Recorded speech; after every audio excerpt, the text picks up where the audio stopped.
How's it centered? It's good. So can you lean back or can you like? Yeah, that's good. That's good. Yeah. Okay. All right. We'll get started here in just a few minutes. We started the video early just to make sure that we could get everything working correctly. And all the technical issues hopefully worked out. For those of you that are joining early, you can go ahead and, if you have questions, you can put them into the live chat section on the YouTube page. And I will do my best to answer those questions.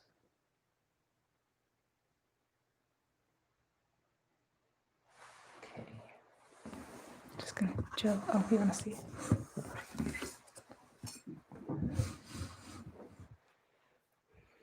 Okay.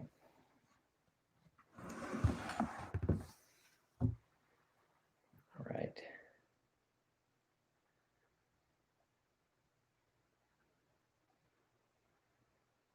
Tell a joke. You could tell a joke. Yeah. I don't have any good jokes. Do I? I don't know. If I think of one, You're not a if jokey if person. I think of one, I'll share it. Yeah, you don't really joke around like you do, but you don't. Yeah. Okay. I hope the audio sounds good. We'll get started here in just a couple of minutes.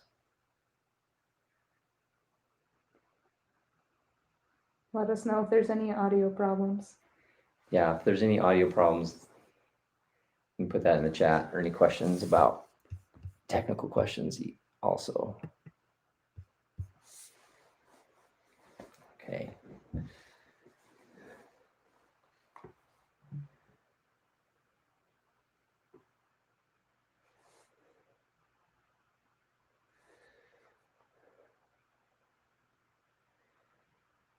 Got my some of my city council memorabilia behind me. The basketball signed by Karl Malone. Most embarrassing story. Go. Yeah, yeah. Not gonna share Oh, any. you gotta keep them stories. engaged. Ah.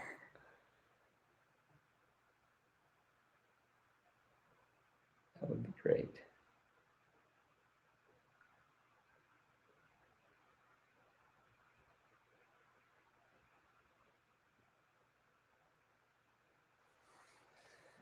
I'm gonna adjust this video up the camera if that's all right.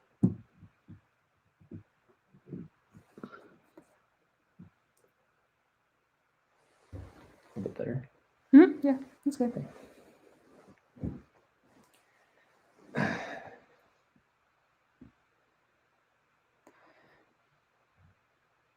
2 minutes. Okay, a couple more minutes.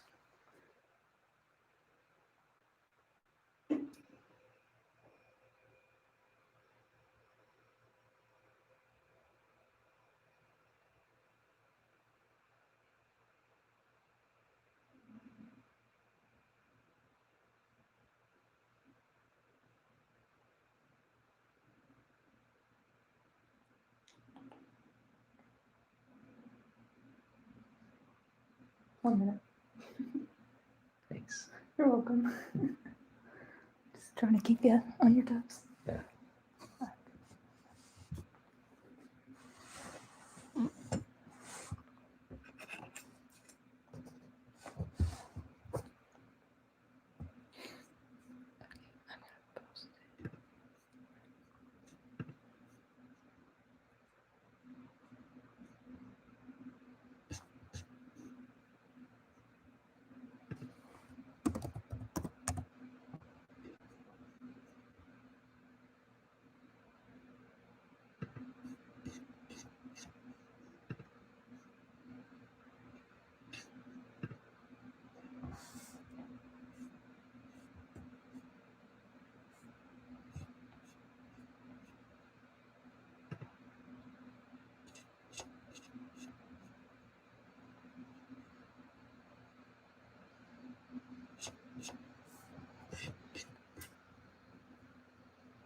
All right, I think we'll go ahead and get started with this virtual town hall. I appreciate everyone who has joined, and we will record this and play it back for later so people can watch this later recorded.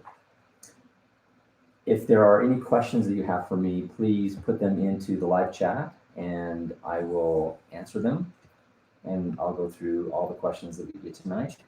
I'll start off with just sharing my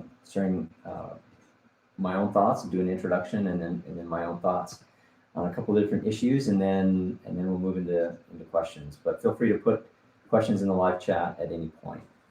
So, hello, my name is Jeff Stenquist. I'm a representative in Utah House of Representatives, representing House District 51, which is Draper, basically covers about 90% of the city of Draper.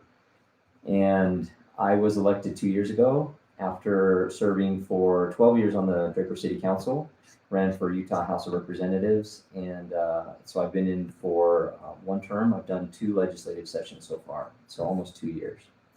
I've lived in Draper for almost 25 years and have raised my 4 children here. I've got 2 children that have graduated from Corner Canyon High School and 2 others that are currently attending Corner Canyon High School, a senior and a freshman. And we love Draper. We love the community. We love the people there, all of our friends and associates that we have in the community, and all of the incredible growth and positive changes that have happened in our city over the last 25 years since we've lived there. We've seen a lot of new commercial come to Draper, everything from the IKEA and the Loveland Living Planet Aquarium, the hospital, eBay, so many different things that have come to the city. And of course, one of my favorite are all of the trails that we have in Draper. And I love the ability that I have to go out almost every single day and enjoy the trails that we have in our community. It's a wonderful place to live. We have a wonderful quality of life in the city of Draper and also in the state of Utah. So I want to share some of the, kind of recap, which is going to be really hard to recap some of the things that have gone on this year, because it seems like this has been a really long year with a lot of things that have happened. But I want to go back to the last legislative session that was just held in January and February. It was really interesting because we went into that legislative session with high estimates in terms of our revenue projections. The economy was super strong, extremely low unemployment rate. I remember in 2019, the biggest thing that we were worried about was a labor shortage. We didn't have enough workers to fill all of the jobs that we had in the state of Utah. And that was one of our primary concerns. Our income tax revenues were up and our sales tax revenues were up, although not by as much. And so going into the 2020 legislative session, our revenue projections were up. And so we were able to plan for some the best way to use that money. And so that enabled us to give, do some good raises for state employees, which was overdue, as well as some record investments in public education. And that was one of the things that really was a focus. And I think that with everything that's happened in the last 6 to 9 months since the legislative session, I think that's something that's been forgotten, is that there was in that legislative session a very historic agreement that was made to create a long-term plan for education funding, which part of that included a constitutional amendment that voters will have a chance to vote on this November that will add to the Utah Constitution the ability to take income tax revenues and include with in that the ability to use that money toward services for children and the disabled. And that was, I think, a better attempt than the attempts that we had in prior previous to that, where we were trying to balance, last year we were talking a lot about the imbalance between income tax revenue and sales tax revenue, and the fact that income tax revenue was up and down. Of course, the last few years it's been way up, but sales tax revenue has not been keeping up with that income tax. But now, of course, we don't know what's going to happen this year with income tax revenues, and it's going to come down.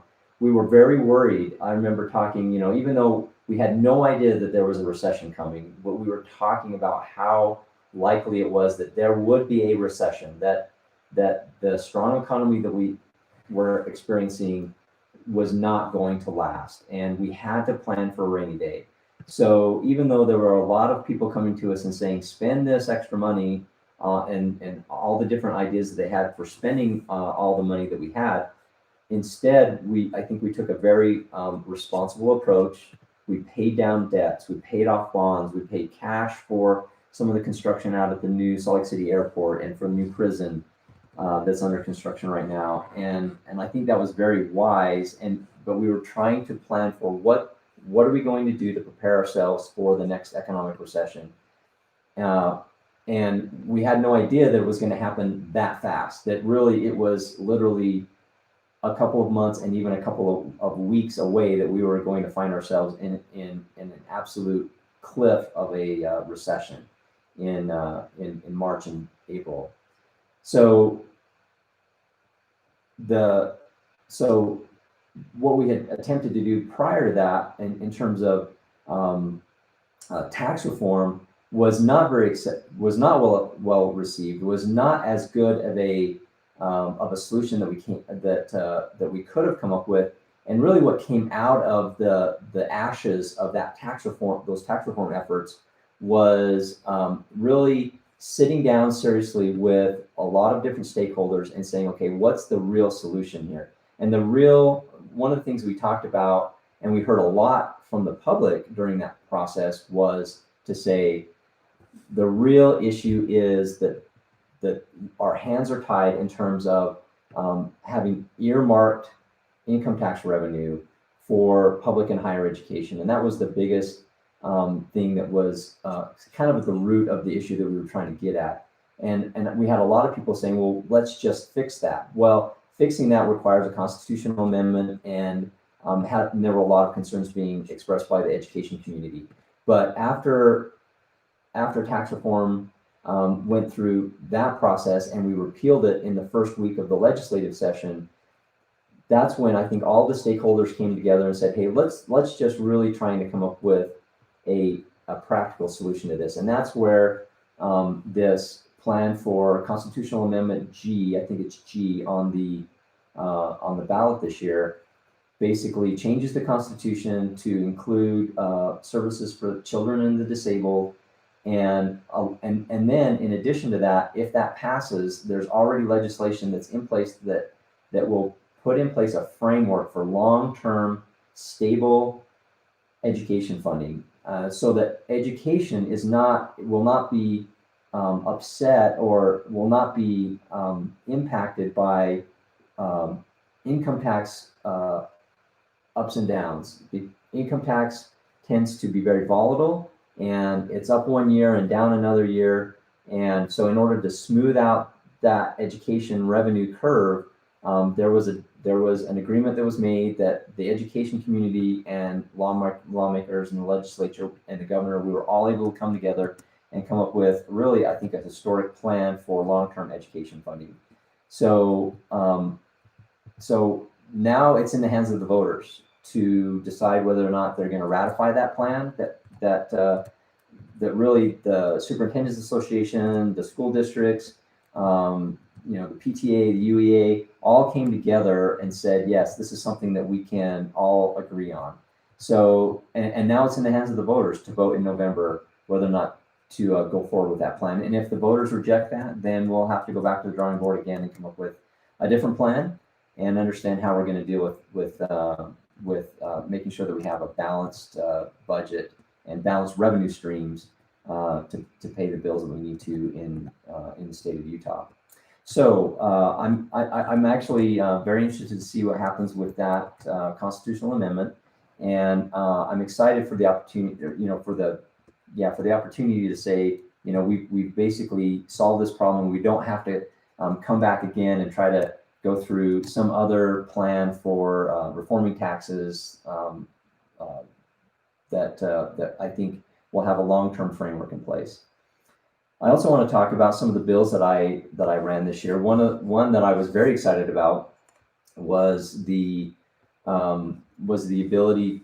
Well, actually, before I move on from that, it seems like we have a question, and if it's on that topic, maybe we'll stay on that topic, or if it's not a topic. If we have a question, what's the question that we have? The question says, 2 years ago, we voted for Medicaid expansion. You altered what we had voted for in the next session. Mm-hmm. How do we know that you won't do that with this legislation? And I'm assuming by this legislation, it means so I don't know if that means that, so let me address the Medicaid expansion. So Medicaid expansion was, in the state of Utah, a lot of states had basically expanded Medicaid according to what the Affordable Care Act or Obamacare had specified. But Utah was not one of those states, mainly because we were very concerned about the cost. Yes, there was a lot of that cost that was borne by the federal government, but it also passed a lot of costs onto the state governments without a lot of flexibility given to the states on how they wanted to manage those funds. And so basically, the concern was that we were going to have our hands tied in terms of how to implement Medicaid. And we were in negotiations with the Trump administration to get a few waivers on how we wanted to implement our own version of Medicaid that would provide medical services to those that needed it and those that didn't have coverage, but without, but also with giving us the budgetary flexibility to make sure that we didn't, basically bankrupt our state and run out of money, which had happened in some other states. There were some pretty serious budgetary problems that had happened in other states that had expanded Medicaid, and we were very worried about that. So in short, what the legislation did was that we passed said, okay, if we get a waiver from the Trump administration, then we will. There were basically 4 different versions of the bill. There was like Plan A, B, C, and D. And if Plan A was if we get one waiver, then we will go with that. If we don't get that waiver, then it will default to Plan B. If we don't get that waiver, it'll default to Plan C. And we had very strong indications from the Trump administration that we were going to get those waivers. But in the legislation, it said if we don't get the waivers that we expect from the Trump administration, then we will default to what the voters passed, and that will be the law. And so that was in the law. And as it turned out, the Trump administration, basically because they were trying to push some lawsuits to overturn, and they are still pushing lawsuits through to the Supreme Court to see if they will overturn the Affordable Care Act, which is going to be heard actually right now by the Supreme Court and possibly voted on in the next couple of months. For that reason, the Trump administration did not approve the waivers that we had asked for, and so as the law said, we tried, but since we didn't get those waivers, then it defaulted to what the voters had passed. So now the question being, the legislature passed that law. The voters in a voter initiative can make legislation. That's one way to make a law, is to have the voters pass an initiative. Another way to pass law is to have the legislature pass legislation. But any legislation that's created either by the citizens or by the legislature can be changed in the future by a future legislature or by a future citizen initiative. So it's true that there's nothing that would say that, maybe in the future, maybe 5, 10, 15, who knows how many years from now, the legislature may come back and say, hey, we need to make a change to this law. And I think that that's appropriate, that we don't know what's going to happen in the future. And so there could be changes that could be made in the future by a future legislature. And he was referring to education funding. And on the education funding as well, right now there will be, the legislation says that there will be a special fund set aside, and the only thing that fund can be used for is for education funding. And so we currently have a special education rainy day fund. So when we put money into the rainy day funds, they go into different buckets, and we have a specific education rainy day fund. This would create an additional, basically, slush fund for education. The education rainy day funds can only be used basically in certain circumstances. So it's very tightly restricted.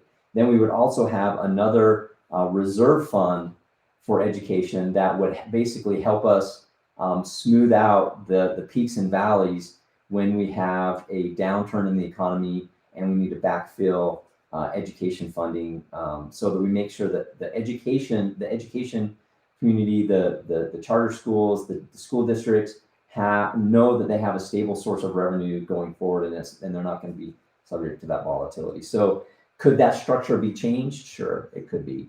But I think that it would be very difficult, and it would be something that would draw a lot of scrutiny if that framework and that structure was changed significantly. I think that would be a very difficult thing to do. Not impossible, but certainly it certainly could be done. Any other questions? Not as yeah. Okay. Well, then I'll talk about one of the bills that I passed last year, which was to create create what's called the Outdoor Adventure Commission. This is a bill that legislative leadership actually asked me to run because they recognize that we have, even though we have incredible assets in the state of Utah when it comes to outdoor recreation. In fact, I can't think of a state that is better than us in terms of outdoor recreation. We have probably the best state in the nation for outdoor recreation.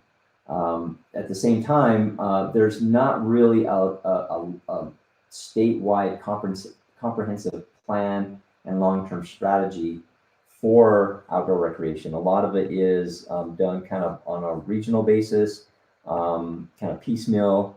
And so recognizing this, I was asked to kind of head this initiative up, mainly because of the experience that I've had with outdoor recreation and building trails in Draper during my time on the city council, and even now as I continue to serve on the Draper Parks and Trails Committee. And so this is an assignment that I was very excited to take on, and a project that I'm very excited to do.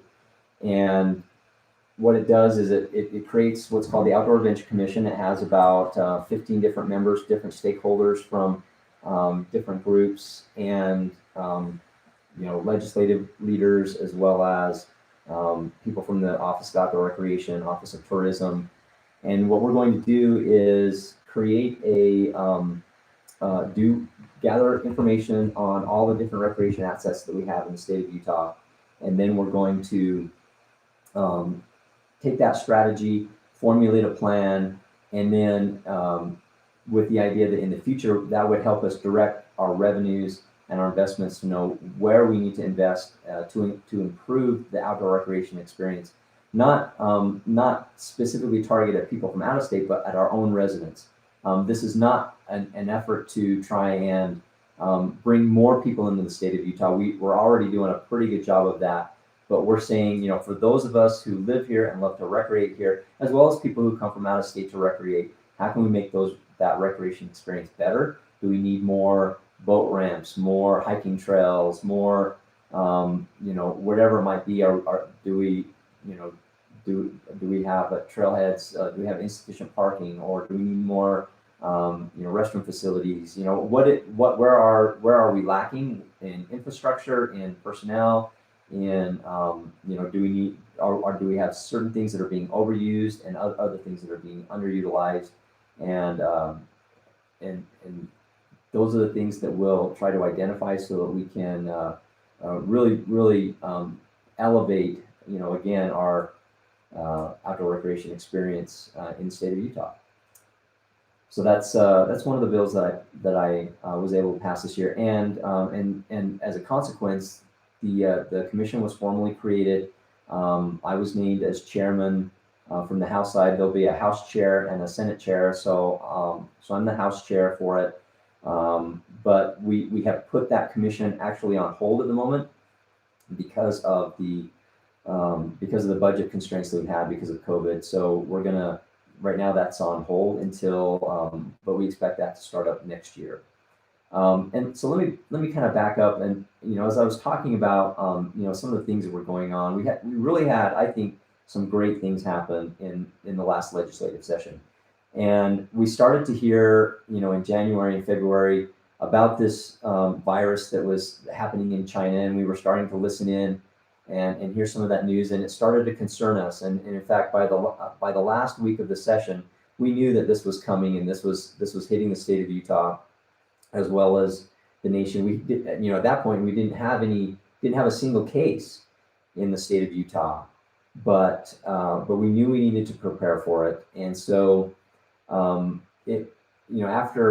spending weeks and weeks and passing a budget, we knew that budget was going to have to be completely redone, which is basically what happened. We've had 6 special sessions this year, and most of them having to do with reworking the budget. After Congress passed the CARES Act, which provided some federal funding to deal with the pandemic, we needed to take that money, take a look at how to best utilize that money, where it was best spent in terms of enhanced testing, or if we needed PPE equipment, loans to small businesses. There was a lot of different aspects to that, as well as basically cutting about $800 million out of the budget we passed, and not knowing what was going to happen. I think this was in May or June that we completely redid the budget for the state of Utah. We really cut it down to a lot of the bare bones. We cut everything out. Even the small amount of money that had been allocated to fund this outdoor commission that I was on got reduced, which was completely reasonable. Now that we see where we're at right now, and that our economy has pretty remarkably started to come back, certainly not to where we were a year ago, but it will be very interesting to see what our revenue projections are as we go into the next legislative session. We're not gonna have the revenues that we saw in 2019, or even that we thought we were going to have in 2020. But I think it's maybe not as dire as what we thought, as what we feared it was going to be in the second quarter of this year. So the budget had to be drastically reduced. State employees, working from home, just like a lot of businesses, have had to change their business practices to deal with the pandemic. It's really affected, as everyone knows, our lives in so many different ways.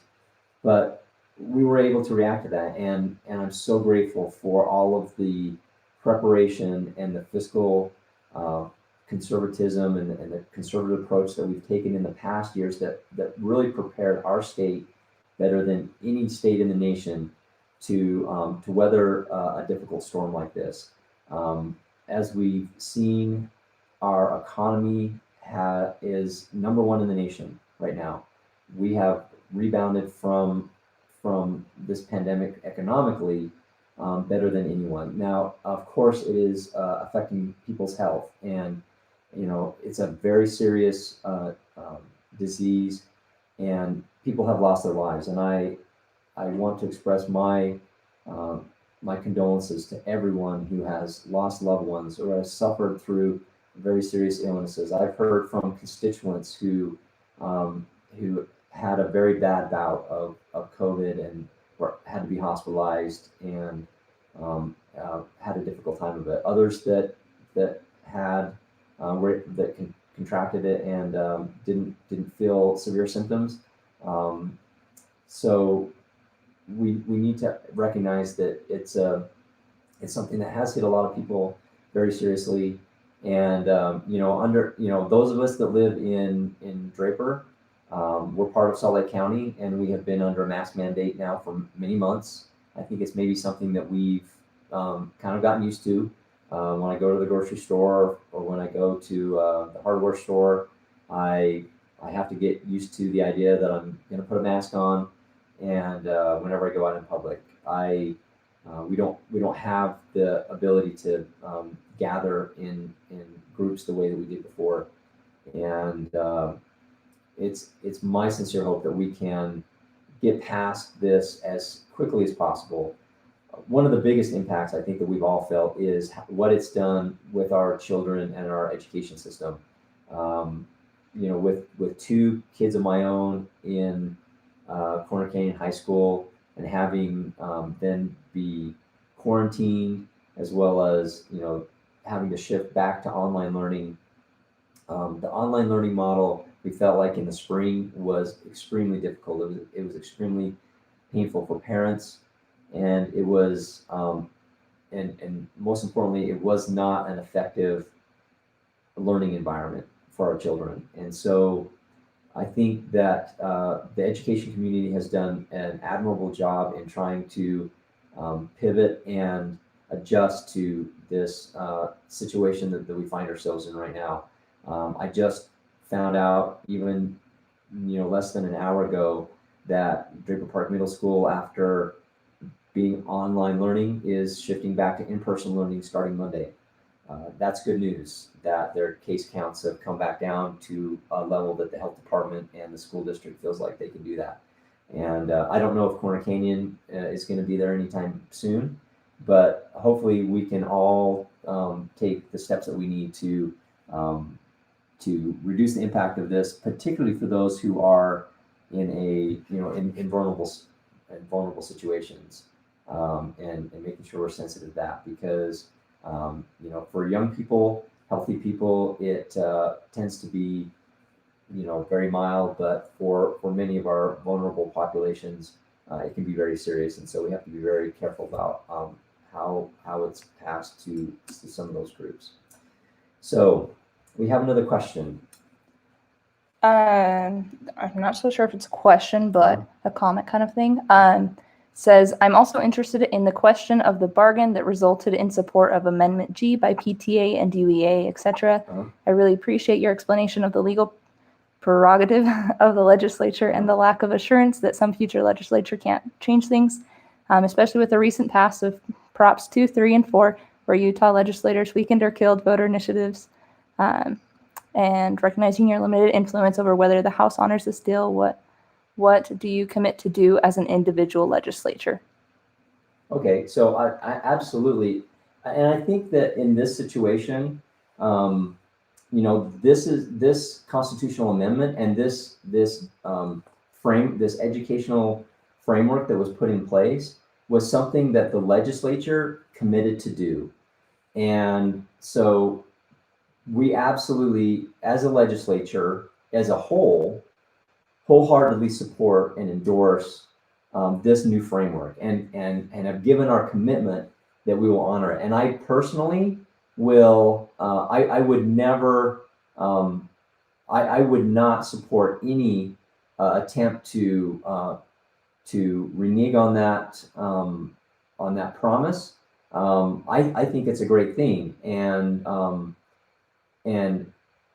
the only thing that I would support is if everyone came together in a consensus to say, let's make it better, right? I mean, that's not to say, because we may find that it's not perfect, and if the education community comes to us and says, hey, it really needs to be changed and tweaked here and there, that would be fine, as long as everyone was in agreement. But to go back on our word on something like that, never.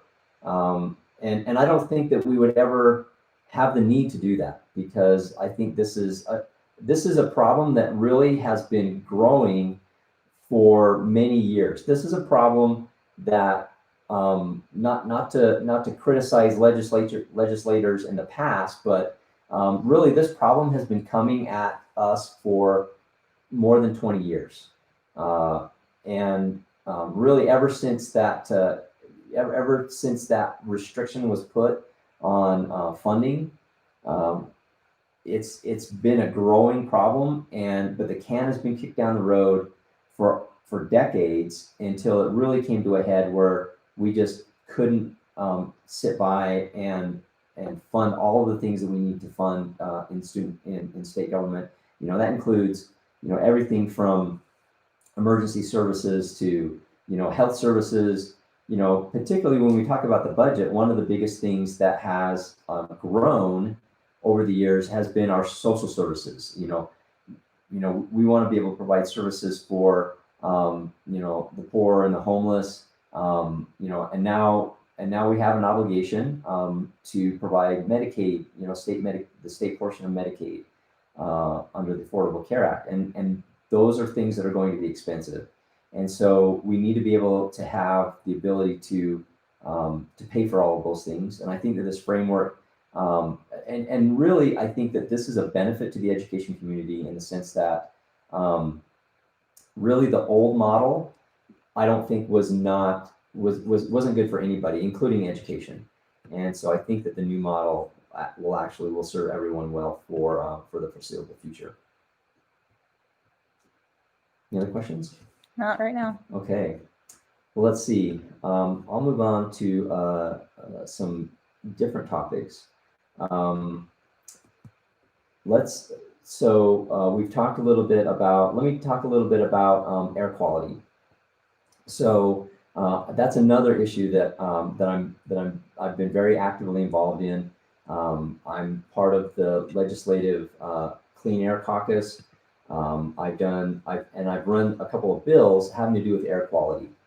And one of the things that I learned was that of our air, of the pollutants that are contributing to our air quality issues, about 60% of our emissions come from automobiles. But what I found a little bit shocking was that about a large portion of that, maybe at least 40% of those, only comes from a very small portion of cars, and it's the really old polluting cars. These are cars that are older than 2003 and have very, very high levels of emissions from those vehicles. And so taking one of those vehicles off the road could be the equivalent of taking 60 new cars off the road. And so what my legislation does is it basically gives an incentive for people who have an old polluting vehicle. If they get rid of their old vehicle, and I'm not just talking about sell it, but they have to scrap the vehicle, so that vehicle can never be driven again, can never contribute to our air quality problems. If they scrap that vehicle, they get a certificate from the salvage that they scrap the vehicle. They can then get a voucher that would go toward the purchase of a new clean vehicle. And the amount of incentive they could get depends on the type of vehicle they get. Their income level is another factor. So if you buy an EV or a hybrid, you get a larger incentive than if you just simply buy a tier 3 vehicle, which a tier 3 fuel vehicle is much more clean than an older car, especially if you're using tier 3 gas. A tier 3 vehicle burning tier 3 gas is extremely clean, not zero emissions, but extremely low emissions. And so that bill, it would basically provide a carrot and an incentive. It's modeled after a federal grant that we received. They did a pilot program on it up in Cache Valley, found it to be very successful. And so my bill took that pilot project and expanded it across the the Davis and Salt Lake counties and Weber County, so that that incentive could be used to basically remove, accelerate the pace at which these old polluting vehicles were moved off the road. It's one of the as different air quality bills are evaluated and different ideas are looked at, that bill had a better return on investment in terms of amount of pollutants removed from the air per dollar spent than any other proposal that we had on the list. So for that reason, it was put at the top of the priority list in terms of air quality bills. Now, of course, because of all of the budgetary cutbacks that we've had, there was no money left over, particularly after COVID, for money to go toward, say, air quality initiatives, unfortunately, this year. Of course, COVID itself has been has greatly helped our air quality because it has removed so many vehicles off of the roads because people are working from home so much more and reducing their travel. And if it wasn't for fires in California, we would have had spectacular air quality this year. And I think that we will have spectacular air quality for the next several months. We should have a pretty good year. We actually had some pretty good years the last few years. Mainly, we've had good weather. We haven't had a lot of inversions, and so our air quality has been pretty well. And really, I think that we need to look back and we need to appreciate how far we've come, because our air quality is better than it ever has been. Our air quality gets better every single year. Even though our population goes up, our air quality gets better. And a lot of it is because of some of these innovations, particularly the Tier 3 fuels that was put in years ago. And it's taken years to develop that. Refineries now starting, just in the last year, have started to sell that to gas, gas stations. You can now buy it in certain areas in the state, and those cleaner cars and cleaner fuels are really going to help us over the next 10 years to improve our air quality. The next phase of improving our air quality is reducing emissions from our homes, in gas, in lawnmowers, and other, wood burning stoves and things like that. Question. Will you personally support the intent of voters in relation to Proposition 4 and the Independent Redistricting Commission? So the Redistricting Commission is in force. The Redistricting Commission, that's going to be an issue that we're going to see over the next year or so, and hopefully everyone's filled out the census. The deadline is upon us now to fill out your census. We'll get that census data back, and then next year start planning for redistricting in 2021 and ahead of the 2022 elections. So what's going to happen is that the Redistricting Commission is going to basically put together some maps. They're going to present them to the legislature, and the legislature is not required to use those maps. And so it will be interesting to see, what the Redistricting Commission comes up with in terms of their maps, and what ends up happening with what the legislature adopts. So I can't say that the legislature will adopt the exact map that the Redistricting Commission presents, but it certainly will be one of those maps that's presented.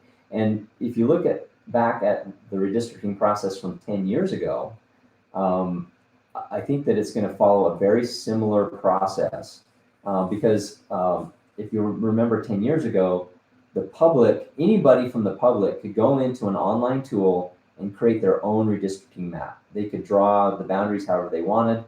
And the tricky part in doing that is that every district has to be equal in population.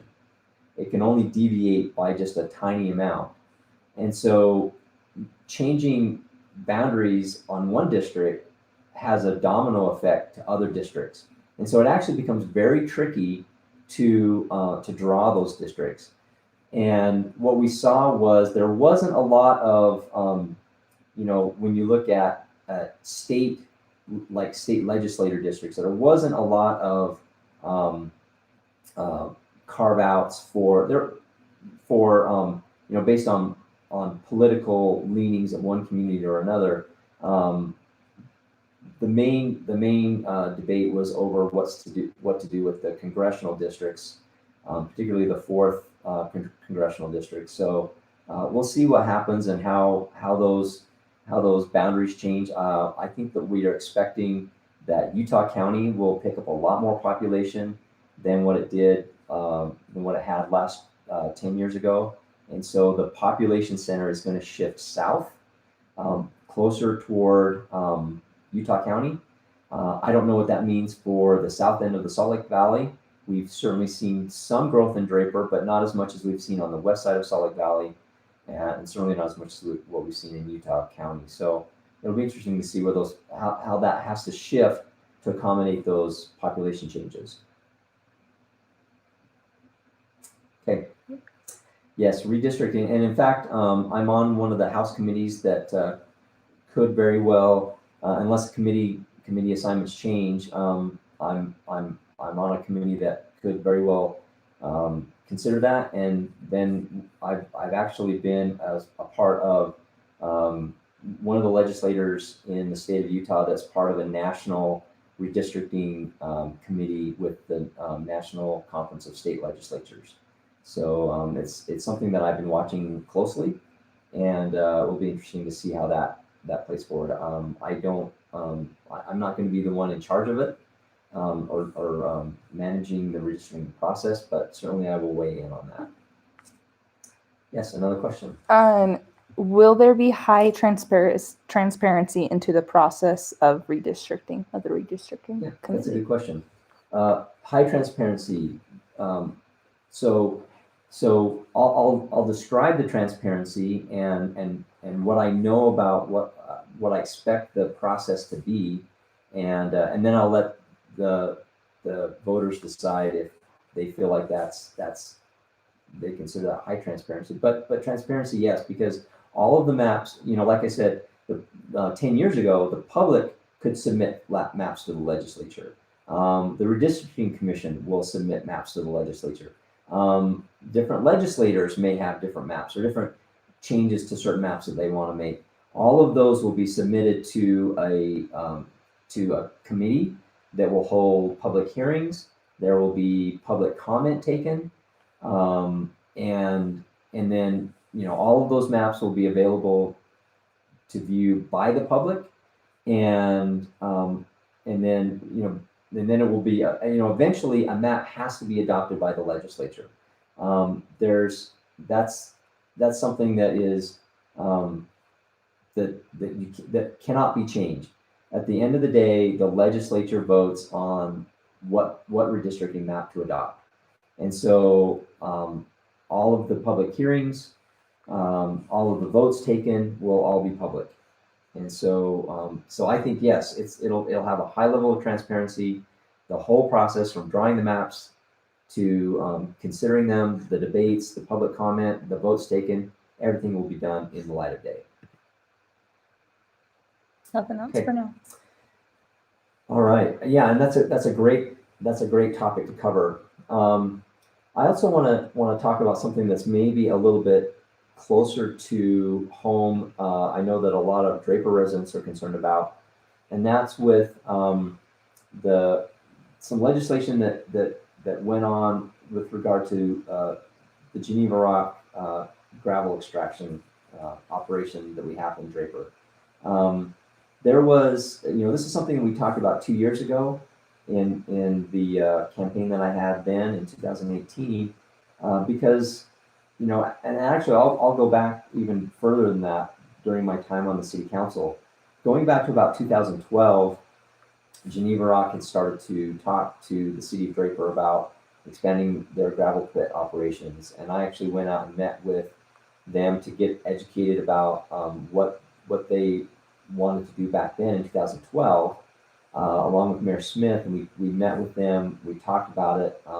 I didn't know a lot about their operations out there, and I was able to learn a little bit about it. This was, long before that some of the current extractions that had happened on parts of the mountain. And at that time we said, they were looking at maybe doing a rezone to expand their operations. At that time, there was no formal application that they made, but we basically told them that we weren't terribly interested in doing that. And so I think they put that plan on hold. They never submitted an application for it. They came back in 2015 informally with some plans. They talked to us about it. Again, we basically said we weren't interested in doing that. So so in 2017, 2018, they started coming back with a formal application. They filed a formal application with the city of Draper to expand their operations there. And at that point, I had retired from the city council, and so I was no longer on the city council. But I know it was an issue that a lot of people were concerned about. And as I was running for election to this office in 2018, it was something that came up as well. And my position then was that I would, that I 100% would support that as a local decision. I have no interest in the state coming in and undermining the local authority of a municipality to govern land use in their city. That's something that local governments do, and they control zoning in their jurisdiction. So I didn't think that, and I don't think that that's something that the state should come in and undermine that authority. Even though that's an authority that the state has given to the cities, I think that the state needs to leave that authority with the local governments. So there was some legislation that was proposed in 2019 legislative session that would have taken away some of that authority from Draper City or from municipalities with regard to gravel extraction operations. And I vigorously opposed that legislation, and we were able to get that legislation changed. And one of the things that changed with it is that there was a moratorium put on that type of legislation, and there was no basically it was kind of a timeout to give the cities time to negotiate and come up with a plan for how to work with the gravel operations in their city. So it's been my hope that eventually that will work out, and that we have great local officials in the city of Draper, and they're working on this issue and working with Geneva Rock on what they want to do with their plans. Now, personally, my position hasn't changed on that. I still think that's a local decision, and I will support Draper City in the decision that they make, and do what I can here on Capitol Hill to protect their land use authority. Now, I think that if you consider who you want to have your voice up here on Capitol Hill, I think that's something you need to think about. If this is an issue that you're concerned about, which of the candidates is best equipped to defend that position and make sure and stand strong for that. And I think that my position in the legislature clearly gives me the strong position to defend Draper City and to make sure that we're doing the right thing for the citizens of Draper. Where we have in the Utah legislature a supermajority of the Republican Party, you definitely want someone that's part of that majority party to be the one defending your voice on a critical issue that affects our community and our district. So that would be my advice to consider that very carefully, as if you're particularly concerned about Geneva Rock being and who is best equipped to stand up for you on that issue. Okay, I will talk about. Is there a question? We have a question. Okay, the question is some good stuff. Okay, All right. Sorry, I can't read it. It's just a comment. Oh, it's a comment. Okay. All right. Yeah. So, definitely, that's something that that I think I can say that 2 years ago I promised that I would where I was going to be on that issue, and now I can say that I did what I promised I was going to do, and so I will continue to stand strong and be a voice for the city of Draper on that particular issue as well. I'd also like to talk about another issue that's very, very important to us. If there's no other questions, with another issue that's very specific to Draper, and that's also the future of the prison property. There was a recent announcement. There's a website called thepointutah.org that starts to lay out the future of the prison property. And so there is a survey going out. The public can provide input. The new prison site is currently under construction, well under construction, west of the airport in Salt Lake City, and is slated to be opened, I think, in 2022, I believe, completing construction, just prior to that. So once those prison operations move from the current site at Point of the Mountain into the new site, then demolition can start happening, reconstruction can start happening, and redevelopment of that site. So right now, what's happening in preparation for that is the planning process is really starting in earnest. And the legislature created the Point of the Mountain Authority, which basically is the group that's going to guide that development and that planning process. That authority, that board is now in the process of hiring. They've hired a planner, and they've put out an RFP for to contract with a planning firm that will come out and start planning that. And so that process will be shared, will be transparent. There'll be a lot of public comment. But the vision of that, I really like the direction that commission's going, and I am part of a stakeholder group that we meet monthly to talk about the direction of that. The stakeholder group that I'm a part of has other elected officials like Mayor Wilson from Salt Lake County and Mayor Ramsey from South Jordan. Our own Mayor Walker actually sits on the board itself. And we also have Tasha Lowry, who's on the Draper City Council, that's on that stakeholder board as well. But we provide input, Senator McKay, Senator Fillmore, others, and we provide input from what we're hearing from our constituents about the process, about the direction that it's going. And so, you can give direct input, you can give input to me, and I will pass it along to the board. You can give input to Mayor Walker as he sits on the board as well.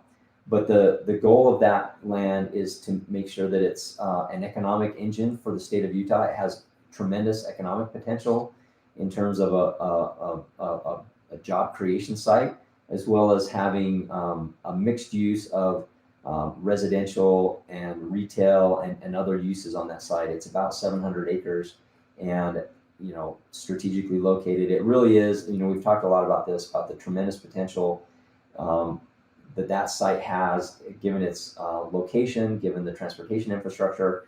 And one of the biggest concerns that is often brought up is transportation infrastructure and making sure that we have adequate transportation there. We currently have I-15, Mountain View Corridor and other Bangerter Highway, as well as transit with Front Runner and also the opportunity for tracks. And so there's a lot of transportation infrastructure there that it's going to be a really exciting, innovative project that gets developed there. Question? It was a question that went back to the Geneva Rock. Okay. So sorry, Sure. We're going back a little bit. Go back to Geneva.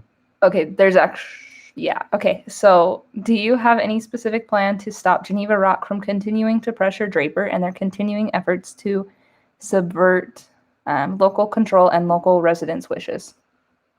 So, I can't stop Geneva from asking.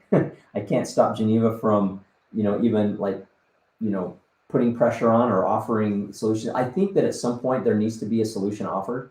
There needs to be there needs to be a resolution there, and I'm confident and have trust in our local city council and mayor to work with Geneva Rock to come up with a good solution there.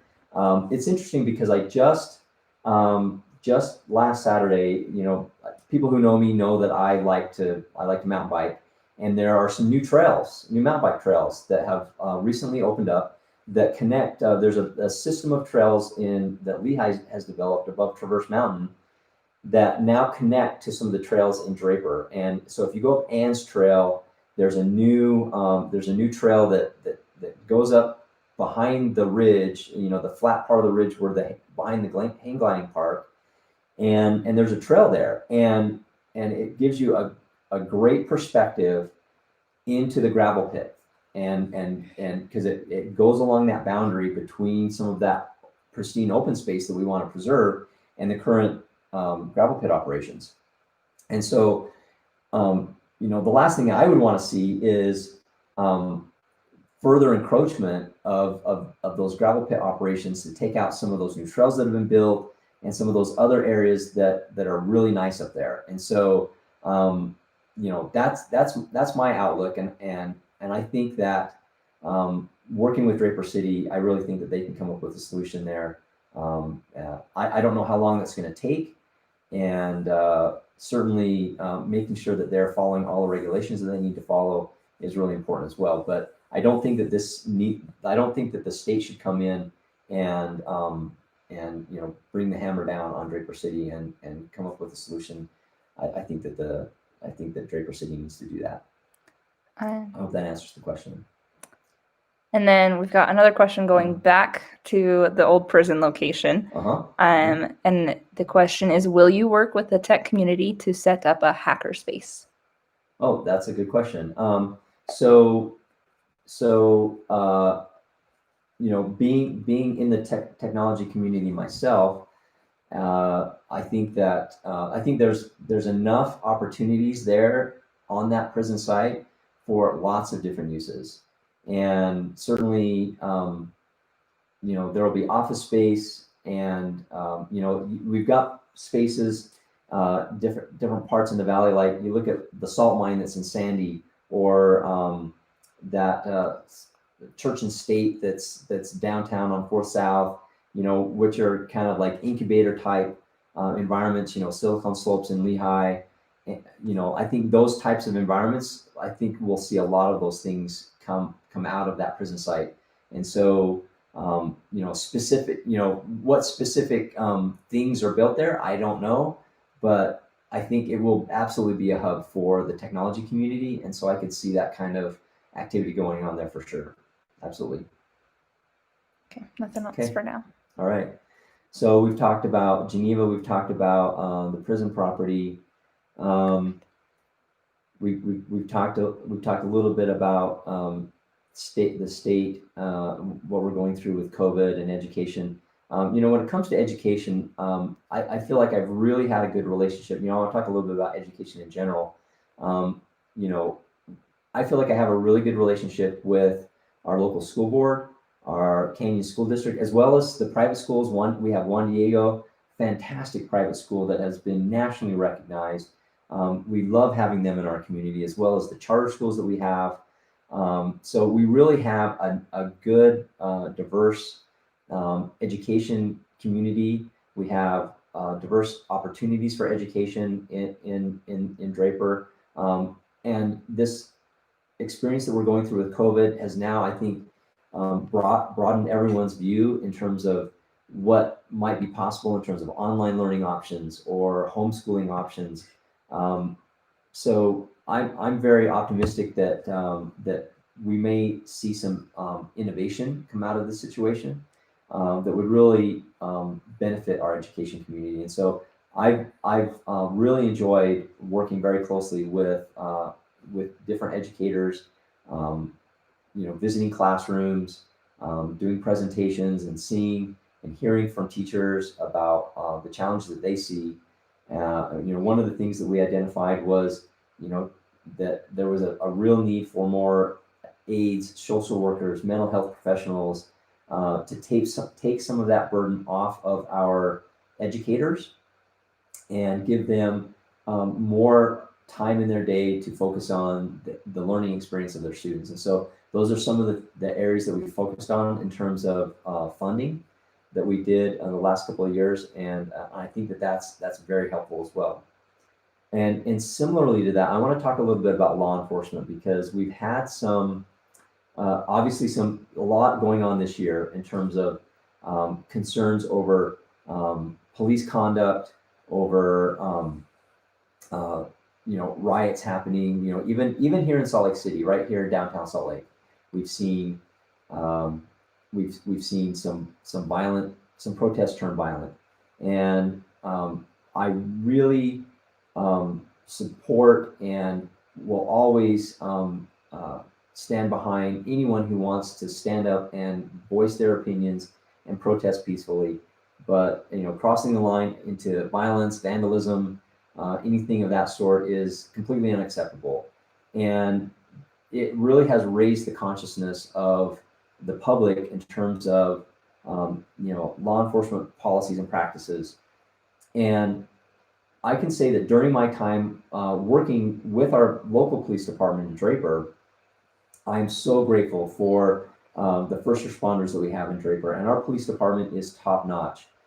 Years ago, before it was ever front page news, our police chief and our police department came up with proposals for policies and in terms of less than lethal methods that they would use. And we even years ago were shown demonstrations on some of the equipment, and we as a city council invested money in equipment like the traditional tasers, but also beanbag shotguns and different restraining devices that were less harmful, protected the officers, but also didn't cause harm to potential suspects who needed to be restrained.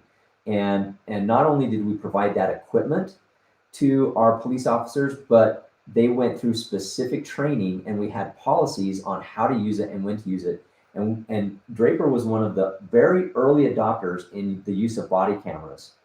And one of the policies that was put in place is having policies that required that body camera to be on at all times. Every interaction that an officer had with a member of the public had to be on videotape, and then it could not be tampered with by the officer afterward. And that was something that protected both the public as well as the officers themselves and the city, that we could show that in that interaction, if there was any accusation of any misconduct, we could go back to the video, and more often than not, it refuted any accusations that were being made against the officers. And so the officers, I think, really appreciated that it showed that they were following the proper procedures and proper conduct in those interactions. And so I think that's something that Draper City's been doing for many years, and I think that some other police departments should be following those same kind of policies as well. Question? So this person's a big fan of funding for mental health research and resources, especially considering the state's high suicide rate. Please speak to this and what impact you hope to have. Yes, absolutely. I really appreciate that question. And honestly, I have to give a lot of credit to one of my good friends, Representative Steve Elison, who represents Sandy Cottonwood Heights area.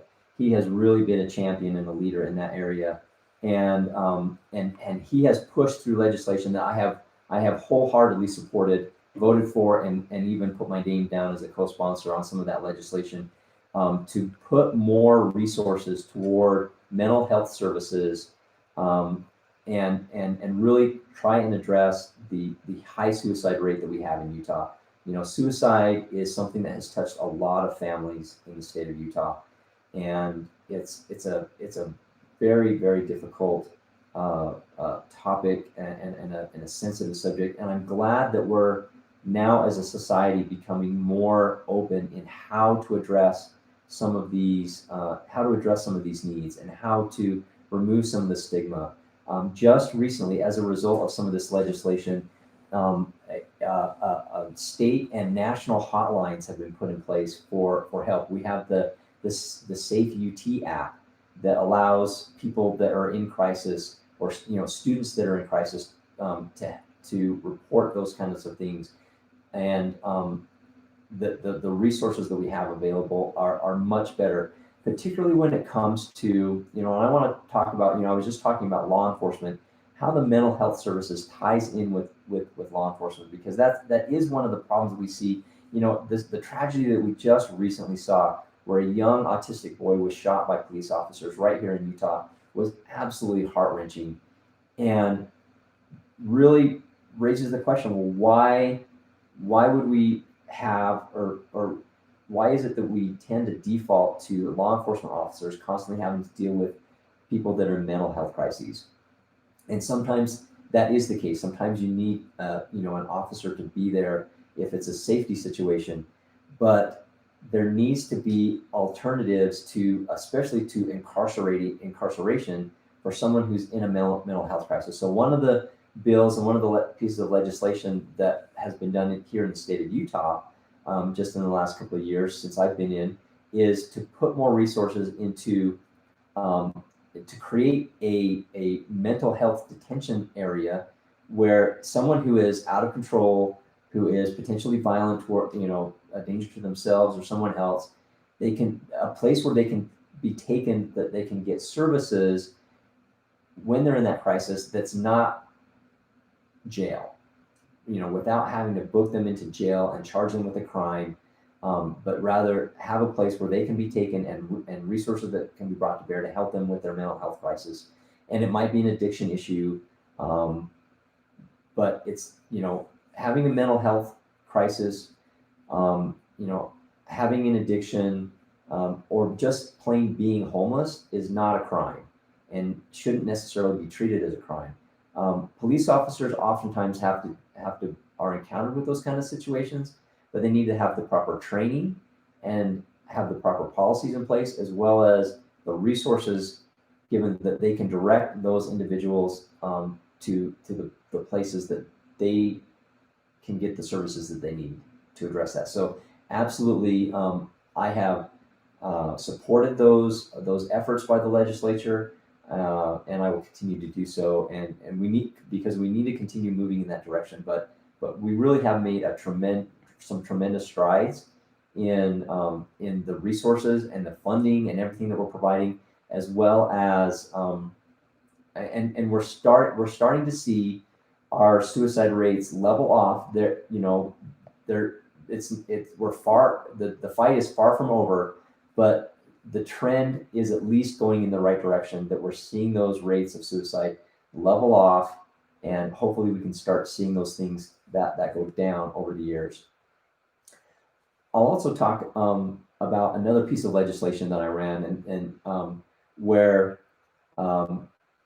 one of the issues that I'm very aware of, because it's something I deal with in my own family, is I'm aware of the challenges of young children who are born having been exposed to alcohol, during their mother's pregnancy. And so I ran some legislation last year that would focus funding on creating better awareness over the dangers of drinking alcohol during pregnancy.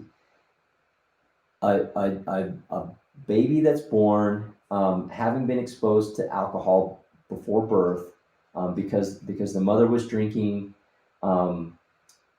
that child will have lifelong impacts to their mental health.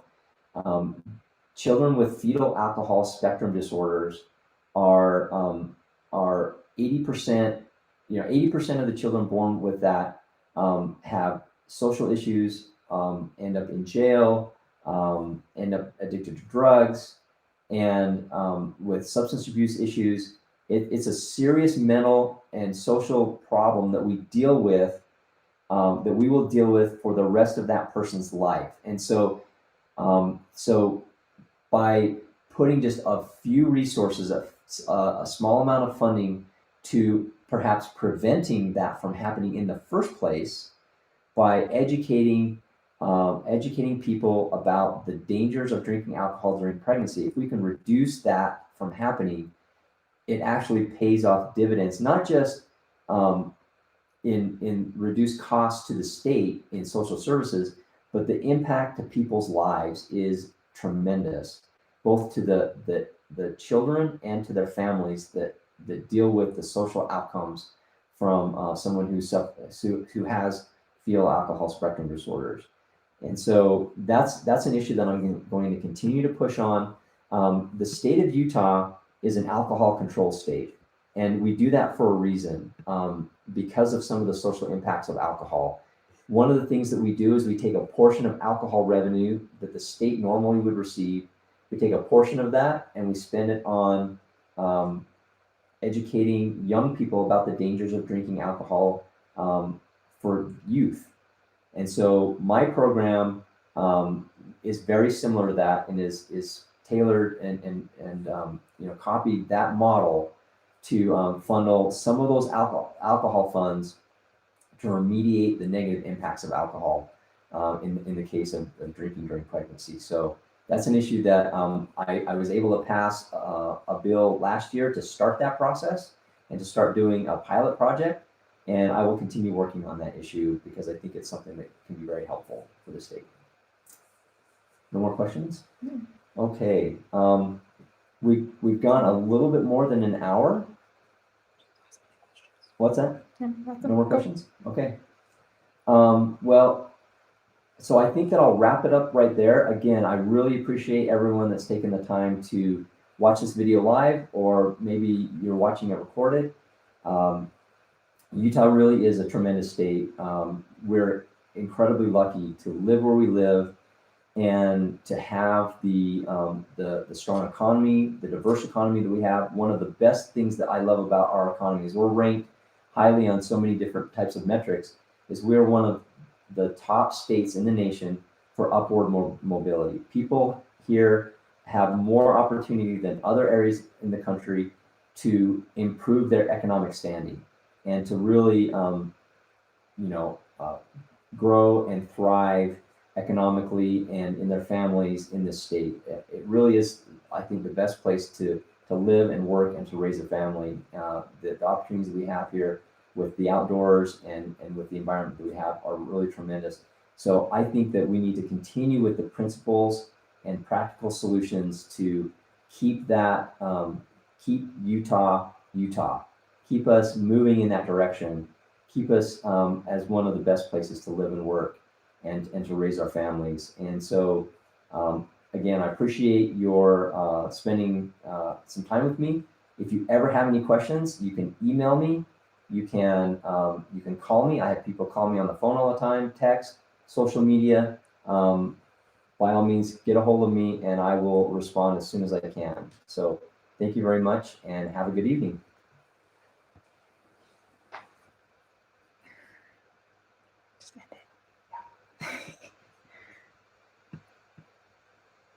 And we're done.